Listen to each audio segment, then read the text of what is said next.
શિક્ષણ એટલે માત્ર પુસ્તકીય જ્ઞાન નહીં, પરંતુ જીવનના વ્યવહારિક પાસાઓને સમજવાની એક પ્રક્રિયા. અને આ વાતને સાકાર કરી બતાવી છે તાપી જિલ્લાના ડોલવણ તાલુકાના ગડદ ગામે આવેલી વિનોબા આશ્રમ શાળાએ.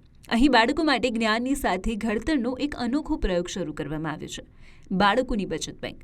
આ બેંકમાં પૈસા જમા કરવાથી લઈને પૈસા ઉપાડવા સુધીની તમામ કામગીરી આશ્રમ શાળાના બાળકો દ્વારા જ કરવામાં આવે છે. અહીં 203 જેટલા બાળકો ખાતેદાર પણ છે અને બેન્કર પણ. આ નવતા પ્રયોગનો મુખ્ય ઉદ્દેશ શું છે?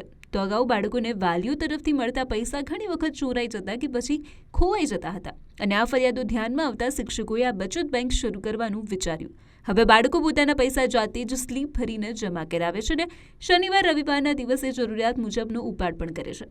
આનાથી બે મુખ્ય ફાયદા એ થાય છે કે બાળકોના પૈસા સલામત પણ રહે છે અને તેમની બચત પણ થાય છે. બાળકોને બેંકનો વ્યવહાર કઈ રીતે થાય તેનું પૂરતું વ્યવહારુ જ્ઞાન પણ મળી રહે છે. આશ્રમ શાળાના આચાર્ય અને શિક્ષકો દ્વારા શરૂ કરવામાં આવેલી આ પહેલ ખરેખર પ્રશંસનીય છે. શિક્ષણની સાથે સાથે બાહ્ય જીવનમાં થતી પ્રવૃત્તિઓનું પ્રત્યક્ષ માર્ગદર્શન આ શાળામાં મળી રહે છે. તેનાથી ઉત્તમ ઘડતર બીજું શું હોઈ શકે? ગણિત આશ્રમ શાળાના બાળ બેંક હવે તાપી જિલ્લાની અન્ય શાળાઓ માટે પણ એક ઉત્તમ ઉદાહરણ બની રહી છે.